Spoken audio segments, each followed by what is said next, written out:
Hey everybody, welcome to Leaders Lead. I'm Zach Husted. I am here with Matt Butler. Matt, what an honor. Thanks Hey, I for appreciate joining. you. Thanks for having me on. I Oh, really appreciate it. whoa, look at that. That's the first time I've ever got that effect. That was That's epic. awesome. I don't even know how to do that. Um, That is awesome. that was unbelievable. Matt, hey, I'm speechless on that effect. Hey, can you share with us a little bit about who you are and your background? Because there's a lot of people that don't know who Matt Butler is. Sure. No, again, I appreciate you having me on. Um, I am a Air Force veteran. I was in 20 years the Air Force. I know you're also Air Force veteran as well. We talked about that and F-16s and loading weapons and such, and so very familiar with that. I was stationed at Aviano, Italy for 3 years. They've got F-16s there. Um, that was my first assignment coming out of school. I did some training for a career field called Air Battle Management, which was at Tyndall Air Force Base. Then I went to Italy, and then I flew on a reconnaissance aircraft called Joint Stars for the majority of my career. I actually did 2 tours of that. I'm actually feeling a little old right now because that aircraft is being retired, and it's a bummer because it's a phenomenal technology. It's just sitting on the on an old 707 aircraft, and it's being overcome by other new technologies that are coming out. So proud that I flew on that. Proud that I was able to support our maritime and ground brethren with that. Did a lot of counter drugs. Spent a lot of time in the Middle East. And then, like most career officers, my career sent me up to work on staff and worked at the Pentagon and did some other things. And then I retired in Destin, Florida. So I'm still surrounded by the military community. We've got a special forces group down here. We got Eglin Air Force Base. We got Hurlburt Field for our Navy. We've got Pensacola's not too far around. So I'm still surrounded by, brothers and sisters in arms around me. Yeah. Wow, what a career. Aviano, that's a cool place. Being in Italy for part of your career and getting that out of the draw is, I mean, that's not bad. Wow, No, what no what was your complaints on favorite food that. to eat? What was your favorite food to eat over there? Oh boy. Man, I don't think there is a bad food that I could find over in Italy. I mean, I know it's heavy in carbs. People always think, well, Matt, you're going to gain a lot of weight when you go over there eating pizza and pasta. But I think it's because it's so organic and fresh and homemade. I didn't, but it's just everything is so great that was over there. I really never ran across anything I didn't like, and I love food too, so that's probably part of the thing. Yeah, and Destin, I mean, that's a good place to land post career. But I don't think that's the full story. I think you got a family, and now that you're settled down, and you want to talk about that and maybe what state you're from. Oh yeah, no, appreciate that. I just tapped on the military career. So, going back prior to entering the military, I went through the ROTC program at the University of St. Thomas in St. Paul, and yeah, go No, isn't Vikings, that referred Skull to as like a Vikings. Tommy? It would be a Tommy. Yeah. So I Yeah. did my ROTC there, but I went to college at Augsburg College. So that actually makes me an Augie Oh, versus okay. a Tommy. So maybe I'm a crossbreed between the two. I'm not sure, but because I did take some classes there, but that's where I started. That's where I grew up. Elementary school, middle school, high school, a suburb called Eden Prairie in Minneapolis, Yeah, that's right down and the road and from then me. yeah, yeah, and then so after my career and settled in Destin, which if anyone's ever down here, look me up. Beautiful area, beautiful beaches. They call it the Emerald Coast. Beautiful water and white crystal sand beaches here. Um, Along my journey and career of being in the military, I started a couple companies.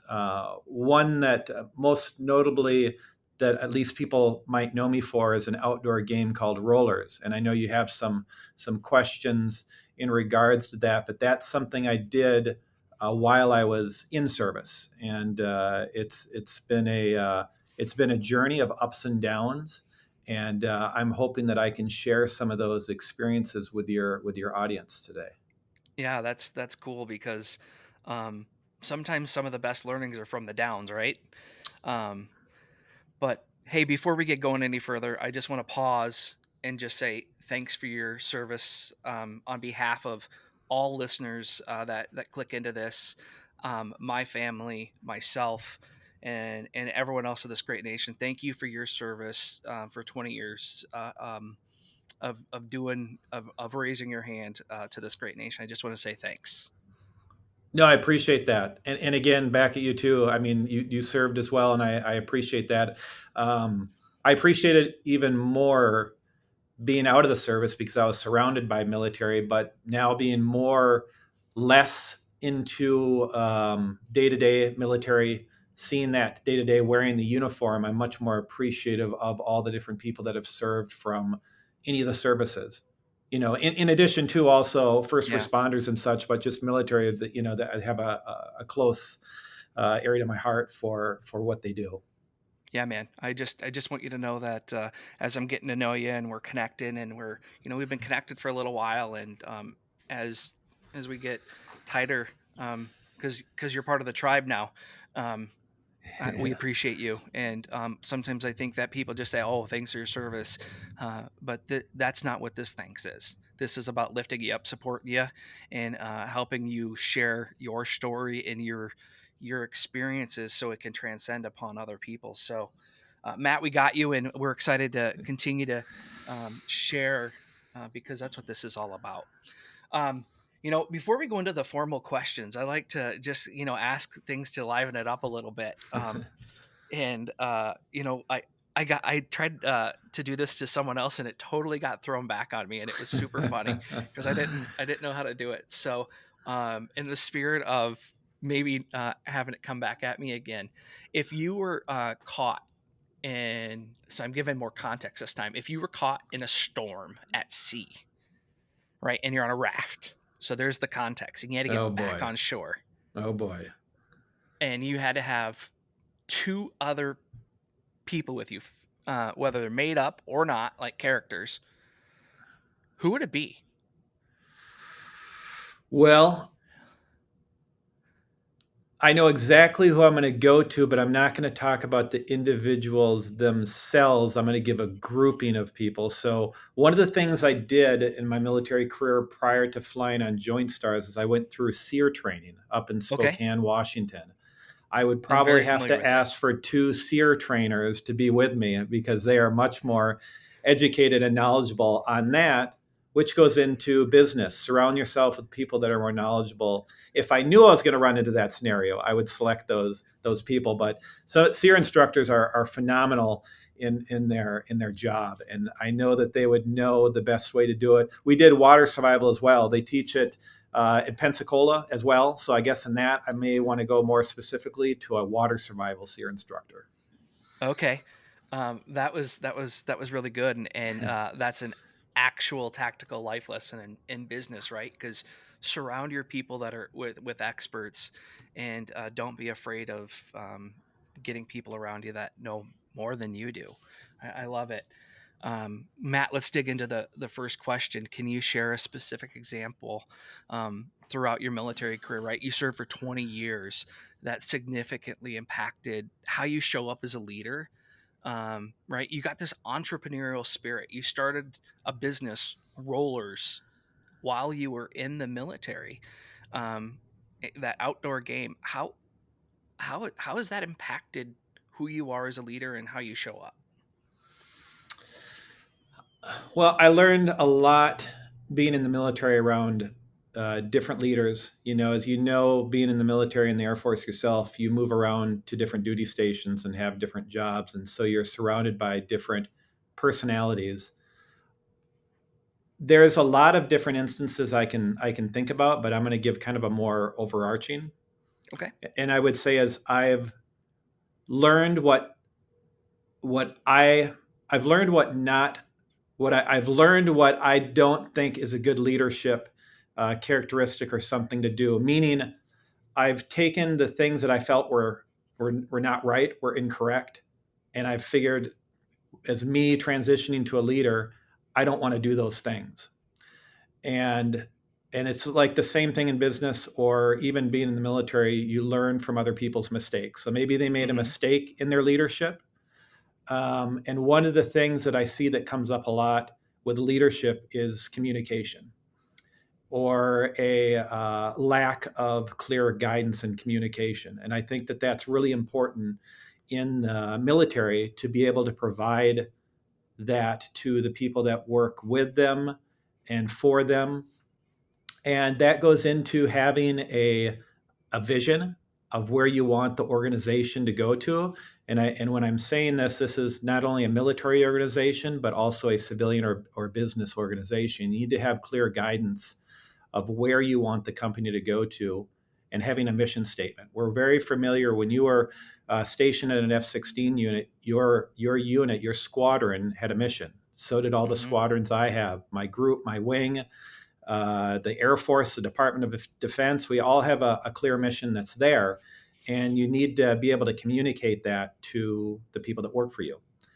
And that's an important part where sometimes people would not properly communicate that as a leader, to keep everyone in sync of what their job is. And I've seen that. So miscommunication, to me, it's important to communicate as a leader. And that's challenging at times, because you've got to figure out um, when the right time to communicate is, especially if you're making changes and maybe you're Yeah. changing the vision or goals. So that would be the big thing I take from what I've learned in the military and into business, is clear communication. I can really appreciate that message because, when you're on a mission where you're supporting other downstream teams, Hmm. the game of telephone doesn't work, right? Right. I can think of when I was in Iraq, right? Hmm. The level of criticality of doing your job and doing it to perfection mattered immensely, right? So the weapons loading system on an F-16, that team mattered, right? If you didn't do it right, you didn't pull the pin on the bomb, you didn't wire the munition properly, you didn't follow the checklist to a T when the pilot went to go engage the target to support the troops on the ground, like, it mattered a lot. Like, the right people weren't coming home. Right. In the business community, the implication of that is like, oh, we missed a requirement, Right. right? And so people, like, the cavalier nature isn't as critical, and people often misunderstand that, like, oh, it's not that big of a deal, no one died. Like, people actually say those things, right? And so um, your message super resonates with me because uh, as we're leading teams and in changing vision and checking in on that and making sure it's still relevant, is super critical, and making sure that everyone from top to bottom understands, what are you doing, why are we doing it, and then maintaining buy-in, Right. right? Yeah, like, keeping people bought into what you're doing is really important, and you have to be able to continuously communicate it to them, because sometimes people, they waver in their level of commitment to what's happening, or dynamics within the team get challenged, and you got to pull them back up to that that guiding principle, right? And like, hey, no, this is why we're doing it. And sometimes it takes a third party to bring that credibility in, even though the mission hasn't changed. So I love the message. um, what can you tell me a little bit more about how that principle has uh, um, led you to be successful, and how it's applied to other, like, the host of teams that you've led? And can we just talk a little bit more about that? Yeah, and I think you make a good point about influencing others, because they do have to have buy-in. Uh, if you force a command down somebody and they may not agree with it, they're going to be uh, less maybe willing to do that. Maybe they know they have to accomplish it, but um, that's an important part to it. So, a way transitioning from, you talked about the military. with an F-16 and being able to communicate things. And there's lives, and remember our checklist had notes, warnings, and cautions, and you have to follow those, because Yeah. otherwise, your note, you might get injured, but if you have a caution or a warning, that could be injury or death potentially. If you forget to pull a Yep. pin on something, on a weapon. But that there's much more dangerous implications. Going to business, somebody might lose a bunch of money. Maybe something gets delayed. And so, an important aspect for business too to get buy-in is business planning, and having a business plan and a structure for that. And business plans can be created, from an executive summary, something small, to something more long and in depth. But I think that also helps with the influencing part. If you were to have a business plan that might also list out not only your mission and your vision and your goals, because that explains why people are doing what, especially as maybe you're bringing on somebody new.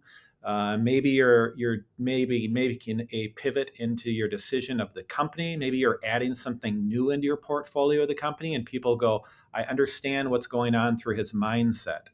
And sometimes, as a leader, if you have a large organization, you might not be able to go to every single person within that organization. So you need to also have the hierarchy that you have built into your company or organization, that needs to make sure that the vice president's aware, down to a manager, and all the way down to those people. And that's important. I've seen a lot of businesses that will have an all call with people, like what we're doing right now, that are online, and they'll be able to express that intent and have an open time of communication, or people can ask questions in case that communication is off. So I like how technology is giving the ability for leaders today to expand upon that communication, so people are aware of the direction the company or organization's going. Yeah, I completely agree with you. Um, that's some serious wisdom of leadership right there. That's a, I call it battle tested, right? You've been in some serious situations where um, decision making matters, right? And I think it's important for us to share this and show that not only in the military can you learn these things. It's a great career development tool, but it transcends into all sorts of situations in life. And that's what I love about Leaders Lead and this platform is it's not just about the military. It's showing that great leadership qualities can come to it, and it's transformational across multiple different business entities. So Matt, hey, thanks for your wisdom on that question. I Yeah. got to ask, what can we do as a community for I'm starting to get a little bit of traction with this. This is you're one of my early guests on this. You got to start somewhere. Um, but what can this community do to support you and lift you up? I'm hoping that I'm providing value to you and to all of your listeners.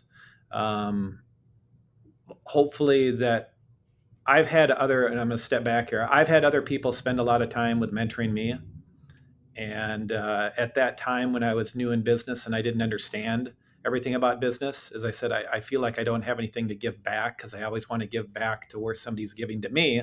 I don't want to always take everything and absorb everything. And he said, "Well, Matt, just pay it forward."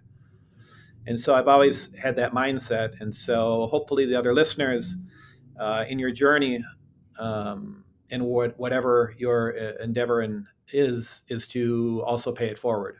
And so my ask of you is, um, take your passions and what you like and what you've learned, and pay it forward to other people so they can grow and be a better leader. That's awesome, and I couldn't agree more. It's how do we take the collection of all the leaders that come onto this show, like yourself, that have this vast knowledge of experiences, and curate it into a monster collection of things that people can resonate with, like real stories and real practical experiences, and apply it to their everyday life. And so um, we can have it pay forward to the next generation. I mean, that's what it's all about. Matt, thanks for being Yeah. here for episode one. Can't wait to dig into episode two with you. Hey, everybody, Matt Butler for episode one out of episode five with Leaders Lead. Thanks for tuning in. We'll see you back for episode two out of episode five. Thanks, everybody. Have a great night. Thanks so much.